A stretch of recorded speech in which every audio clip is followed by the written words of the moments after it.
Notícias importantes, fontes e opiniões, entrevistas, análises e considerações, informação no fim do dia. E se o assunto tá em alta, ele tá na FDP. Filhos da pauta, FDP. Filhos da pauta. Domênico Bering, faça as honras. Guilherme de Cássio Alves. Bota ele aí pra nós, Vini. Ô, gordinho!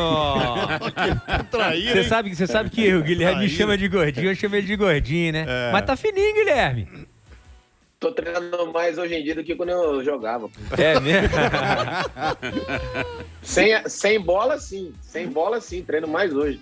Ao contrário do Domênico, você tá se cuidando, né? Tá tranquilo, tá dando exemplo pros seus atletas. Eu tô jogando futebol e desafiei o Guilherme, não foi, Guilherme?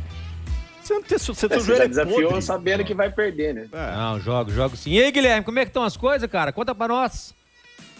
Tudo bem, tudo certo. Um abraço a todos vocês aí. É um nome bem sugestivo, né? Eu acho que eu tenho a cara desse programa aí.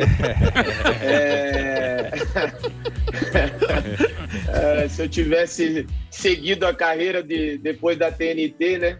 Daquele pouco tempo que eu tive ali, eu acho que eu seria um bom companheiro de vocês aí para esse programa. Hein? Mas sempre dá tempo. Não tem a menor dúvida. Sempre dá tempo, seja sempre bem-vindo. Você é o nosso FDP de honra hoje.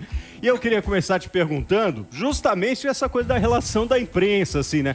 A imprensa te encheu muita paciência, ficava te perseguindo a sua vida fora de campo. Você ia tomar seu whiskinho, você ia beber sua cerveja, você ia passear nas boates e tal, e tinha sempre um jornalista para te encher o saco, né? Isso te aborrecia muito, não? Bob, na verdade, assim, cara, eu venho dando muitas entrevistas, assim, depois da pandemia, né? As coisas online, né? Cara, eu tenho comentado com alguns amigos meus, principalmente da imprensa, você vê como são as coisas, né? O tempo passa e eu passei de polêmico a jogador com personalidade. Porque antigamente eu era... Porque na minha época, pô, é polêmico. Eu não era polêmico. Simplesmente eu dava as entrevistas, nunca fugi de entrevista, nunca fugi de assunto nenhum. Todo mundo sabia que eu gostava da noite, eu gostava mesmo.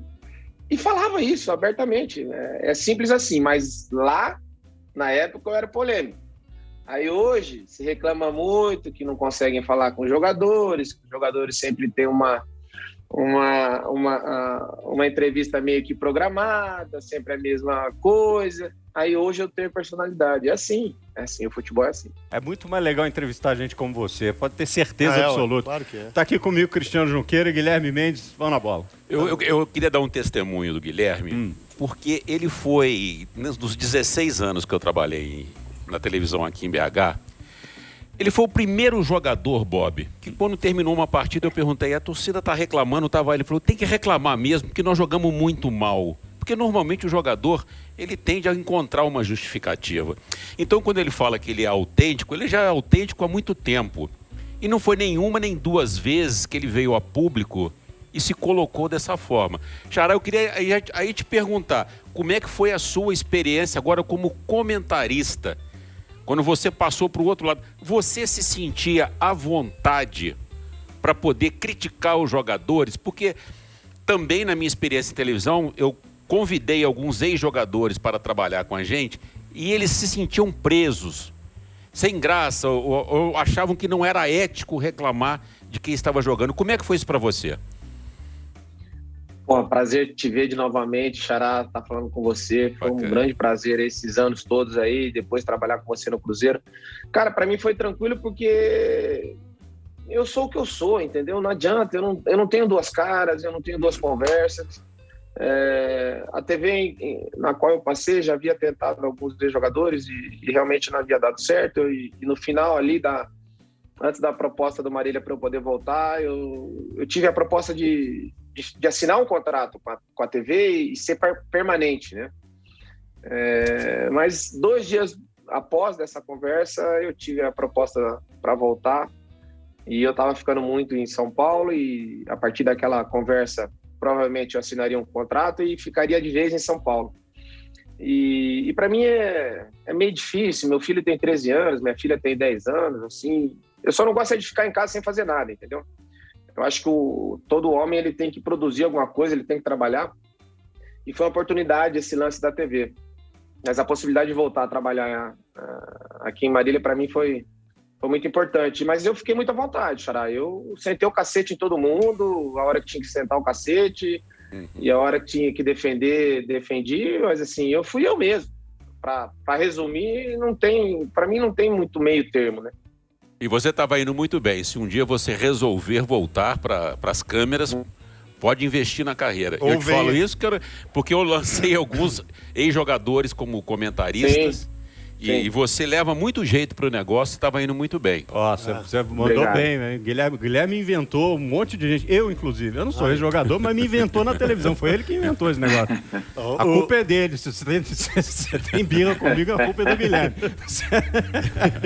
Fala lá, CJ. Ô Guilherme, prazer receber você aqui. Antes de fazer uma pergunta, um fato curioso. Claro que, obviamente, no período que você teve aqui em Belo Horizonte, sua vida social, noturna, bem agitada, acho que tão bem fora de campo, tão bem você foi dentro de campo, quanto você foi fora de campo. Tem um caso, uma vez, você não me conhecia, tal, nem sabia quem eu era, mas estava numa fila... Não conhece até agora. Até hoje. Até hoje ele não sabe quem você é. Prazer, Guilherme. Meu nome é... Meu nome é... Deixa eu falar o outro. Para com isso, Maurício Noriega. Não vai na onda dos caras. Não vai na onda dos caras. Vou não, só Hoje tem eu falei com o... Aqui é só FDP. Hoje eu falei com o Guilherme assim, o CJ... Quem é CJ, gente? Quem é CJ? Aqui. Não, aí, ô CJ, só, me perdoa. Não, tá? vai. Me perdoa. Só. Domênico me mandou uma mensagem hoje, falei resumidamente. Falei, senta o cacete, velho. Senta o cacete. Eu não vou fugir de assunto nenhum. Falou mesmo. Entendeu? Falou mesmo. Não tem, comigo não tem. E é maravilhoso o seguinte, tem uma boate aqui que se tivesse uma estátua, talvez colocaria uma estátua do Guilherme chamada Swingers, que era aqui em Belo Horizonte, uma boate antiga, que eu frequentava e que eu sabia que você... Lá pra cima. Lá pra cima. Lá no Trevo, lá no Belvedere, lá no Seis Pistas. E era impressionante. Boa pra caralho. Não era? Não era boa? Puta que pariu. Aqui. Mas a minha estátua, CJ, não seria na Swing. Não? Não. Qual? Três Lobos? Claro. Mas é que no Três Lobos já tinha a porta com 3 lobão, lá não cabia o quarto. Mas na Swingers ia ter uma estátua sua. Aí estava eu e um amigo meu na fila da Swingers, lotada, né? Lotada, boate muito frequentada e assim, dificuldade para entrar. Chega o Guilherme numa Mercedes maravilhosa, 2 lugares apenas na Mercedes e ao lado dele, Caico. O Guilherme chega, para na porta. Aí a galera, olha o Guilherme, jogador, famosão e tal. Aí eu falei, caraca, eu tô aqui há 2 horas, o cara já vai entrar ali, bicho. Daquele ódio, né? Daquele ódio, filha da mãe. Eu falei, filha da mãe, o cara já vai entrar ali rapidão. Aí ele para, o cara já abre a correntinha, ele passa, o Caico passa, entra. Cara, eu fiquei na fila ali mais meia hora e entrei. Na hora que eu tô entrando na boate, sai o Guilherme com uma moça, uma loura, muito bem aparentada, e entra na Mercedes. O Caico. Largou o Caico traíra. Exatamente. O Caico foi num Que traíra. táxi. Aqui, você foi com a loura, o Caico olhou para um lado, olhou para o outro, tava com a morena, chamou um palio, um táxi, meteu o dedão, segue aquele carro lá. Eu falei, aí, nós estamos melhor do que o Caico, irmão. Agora eu vou perguntar pra você o seguinte. Pensa quanto que o Guilherme deixou lá e quanto que você deixou. Você fica com aquele copo de cerveja a noite inteira. Não, eu botava só gelo no uísque, e aguando, eu comprava uma dose Por só. isso que a porta abria pra ele, abrir pra você. Exatamente. O Guilherme tinha um negócio... Pode falar. Não, eu só pra perguntar, essa autenticidade sua, ô Guilherme, ela era no vestiário também? De você chegar pros caras e falar, o Guilherme Mendes falou aqui de você ir pro microfone e falar, jogamos mal mesmo. E quando você chegava no vestiário, você dava um esporro e xingava e tinha jogador que virava cara? Como é que era? Não era assim, esporro, né? A gente conversava. Eu, mesmo não sendo muito veterano, quando eu cheguei no Atlético Mineiro, eu já tinha tido uma experiência de 3 anos na Europa, né? Então isso faz com que você volte um pouco mais maduro, principalmente em relação a jogo, esse tipo de coisa, você ajuda muito, né? Eu fui com 20 anos para a Europa e voltei com 23. Eu chego no Galo com 25, mas já com uma rodagem, assim, muito grande. Sem histórico nenhum no clube, zero.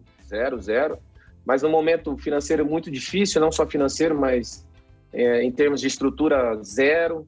E tem aquela campanha, tecnicamente eu faço um campeonato diferente, aí você acaba ganhando lastro dentro de um clube importante, né? Você acaba tendo voz dentro de vestiário.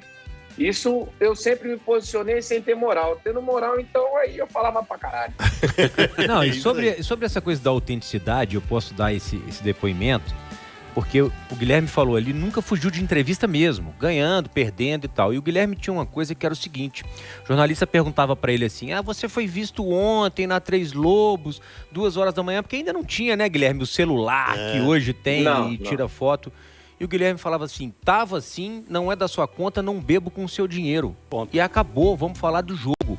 Né? Ele não dava muita moral pra ficar falando da vida pessoal dele, e era curto e grosso nas respostas, mas nunca fugiu de entrevista. Ele metia gol um atrás do outro.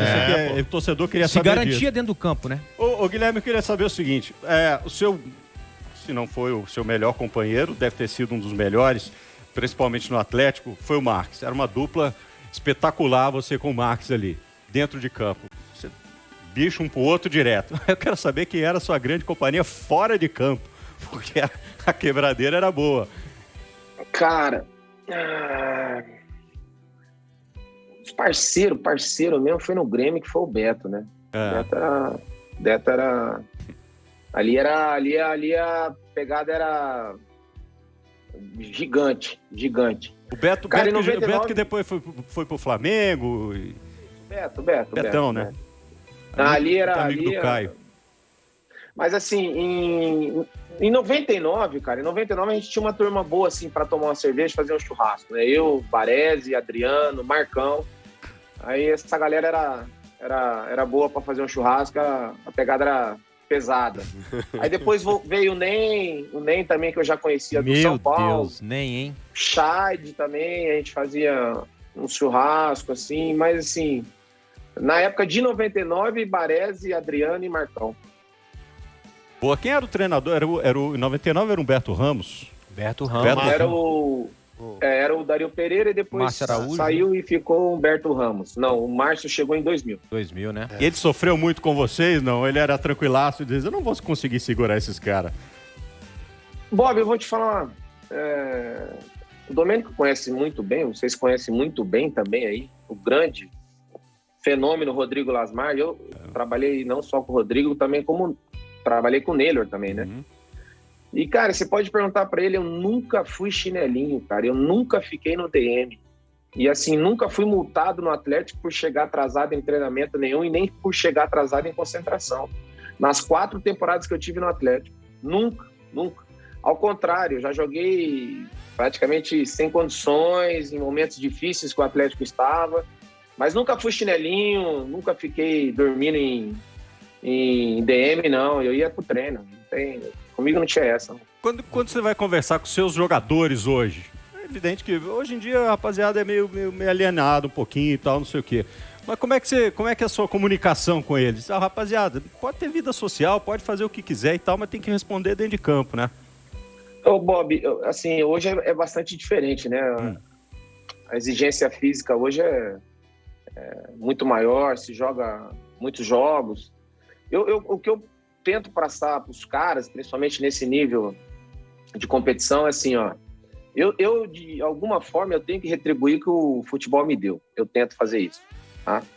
E a forma mais palpável que eu encontrei é abrir os olhos dos jogadores mais novos, entendeu? Em relação a isso.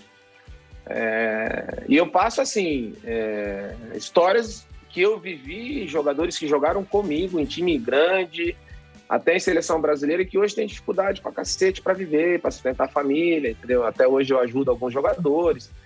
Sim, jogadores que passaram só em time grande, cara, e a gente tenta ajudar de uma forma ou de outra, porque os caras não conseguem sustentar a família. Então, essa é a maneira que eu tento lidar com esses caras, principalmente os mais jovens, né? Fazer com que eles entendam que o tempo passa muito rápido, o futebol é uma carreira, uma profissão muito curta, e se eles não se dedicarem, vão passar dificuldade. E só que, por outro lado, Bob, a todos vocês que estão aí, eu vou ser bem sincero, nunca teve tão acessível, tão fácil um atleta hoje ter a condição de se sustentar a vida inteira dentro do futebol, cara. Assim, tem uma coisa que eu não gosto e nunca falei isso, uma coisa que me irrita muito é ex-jogador, comentarista atual, que fica falando de salário de jogador. Porque o jogador ganhou 1 milhão, 1 milhão. Os caras têm que ganhar 2, velho. Entendeu? Se você não guardou o dinheiro antes, o problema é seu. Então, mas hoje está muito fácil do cara ficar rico no futebol. Então é isso que eu passo para os caras, principalmente os mais novos. E eu tava conversando, o Guilherme, com o Roger, né? Roger, centroavante, Roger, que treinou o Atlético agora, no começo do ano, aqui no Campeonato Mineiro. Jogou pela Ponte Preta, São Paulo. Sim. E aí eu perguntava para ele justamente isso de influência de treinador. E aí ele falou assim, Jota, eu sou um treinador completamente diferente do que eu era como jogador. Pra você ter uma ideia, eu cobro marcação, coisa que eu não gostava de fazer como atacante. E aí ele enalteceu muito o trabalho do Nelsinho Batista, que ele aprendeu muito com o Nelsinho Batista. Para você como referência, obviamente de imagem, de jeito de jogar, de ideia de jogo, quem que você gosta assim de se espelhar ou pelo menos como referência mesmo? Assim, é muito difícil você falar de um só. Se você pegar o combo todo de treinadores que eu peguei, cara, tem 2 campeões mundiais, né? Que são Parreira e Felipão. Fui treinado por Vanderlei, enfim, Abelão. Todos os principais eu treinei. Mas assim, tem 2 caras que eu gosto demais. Um, para mim, é referência dentro e fora de campo. Me ajudou demais também, foi o Tele Santana, né? Eu tive o prazer de trabalhar com o Tele Santana, na verdade ele que pede a minha contratação junto ao Marília, em 93, né? Então assim, e ele fora de campo era excepcional, chato pra caralho, assim, exigente ao extremo, mas cara fantástico.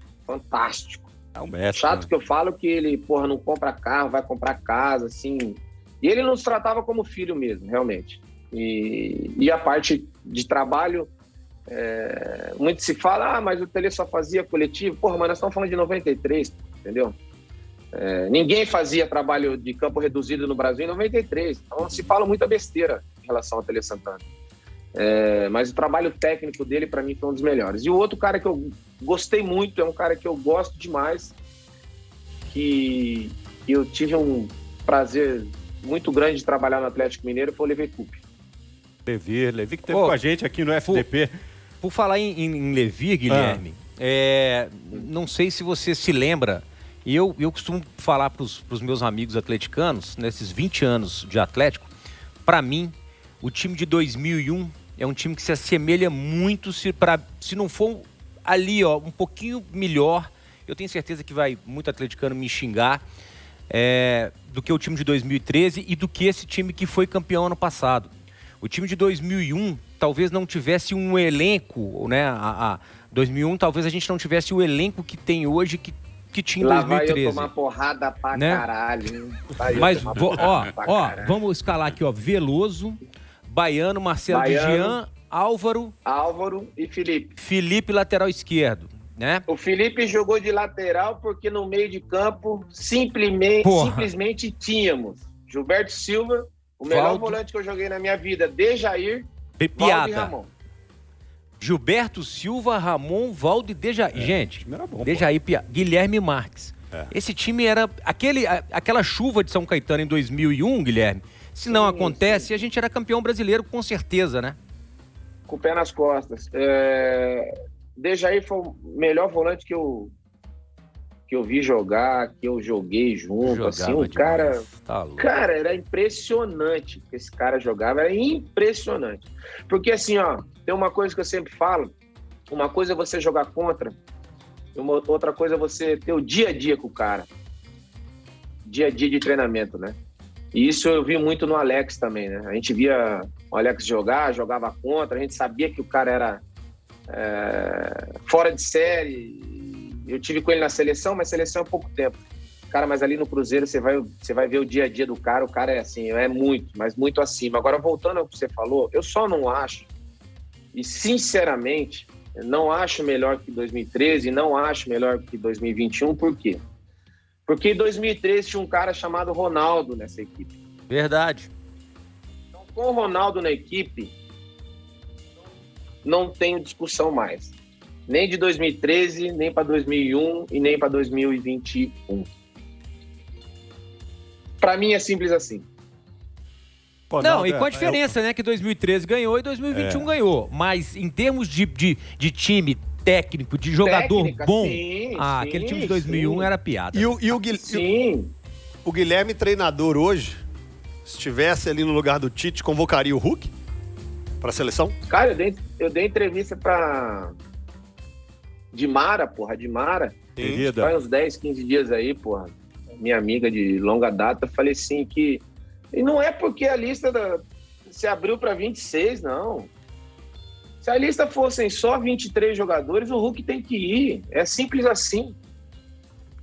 Na minha opinião, eu respeito, hein? Respeito a opinião do Tite, respeito, assim, com 100% de sinceridade. Mas eu não vejo o Hulk fora da seleção.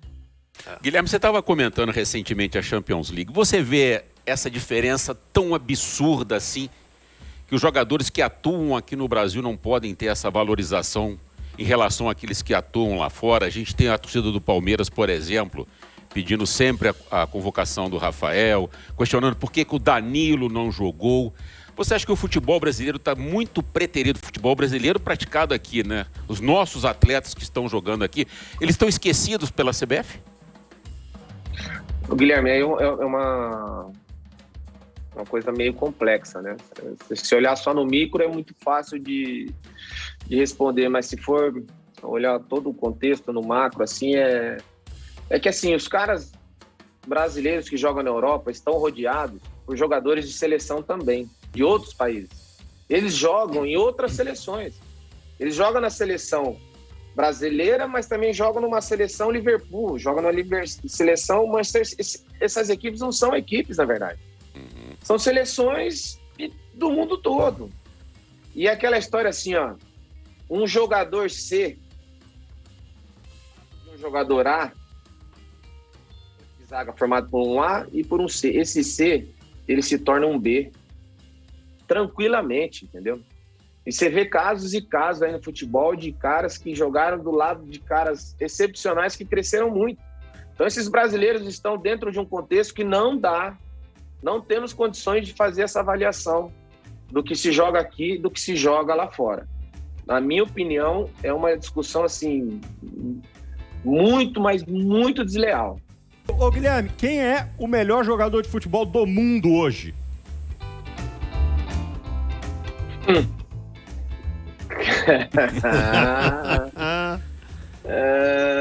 Cara, Mbappé. Melhor que Benzema e Lewandowski? Eu acho que sim. E quem é o melhor jogador brasileiro? Aqui ou fora? Na atualidade. Rapaz. Na atualidade, eu ficaria entre o Vinícius Júnior e Hulk, né? Mas aquilo que eu falo dentro do contexto, o cara foi campeão da Champions League, eu vou pro Vinícius Júnior. Legal. Pô, Guilherme, bom demais falar com você. A gente tem muita história legal pra contar. Que pena que o tempo vai acabando. Né? Tem negócio de voz do Brasil, né, cara? Não, tem negócio de voz do Brasil. Puta que pariu. Chato demais. Você tem que voltar pra você contar as histórias. Quero saber as suas memórias de Belo Horizonte, as ruas, né? Tem um caso legal pra você contar. Tem um caso do Guilherme fugindo da concentração do Grêmio, porque, não vai dar tempo, mas na próxima Será ele conta que não pra dá gente. tempo, não? Não sei. Vamos Rapidinho. Resume só até... Tá, tem 1 minuto pra falar. Dá pra contar a história, não? Bom, primeiro que as ruas de Belo Horizonte eu conheço mais no escuro do que no... durante o dia. Pô, demais. Vou fechar com essa. Fica pra próxima do Grêmio. De noite eu ando com os olhos fechados em Belo Horizonte. Vou fechar com essa, Guilherme. Muito, muito, muito obrigado. Tenho certeza que a torcida do Galo gostou muito, a nossa audiência gostou muito. Muito bom. Um grande abraço, já tá convidado pra FDP, já tá convidado pra voltar. Muito obrigado. Beijo no coração. Valeu, Gordinho. Valeu. Tchau, Gordinho. Notícias importantes, fontes e opiniões, entrevistas, análises e considerações, informação no fim do dia. E se o assunto tá em alta, ele tá na FDP. Filhos da pauta, FDP. Filhos da pauta,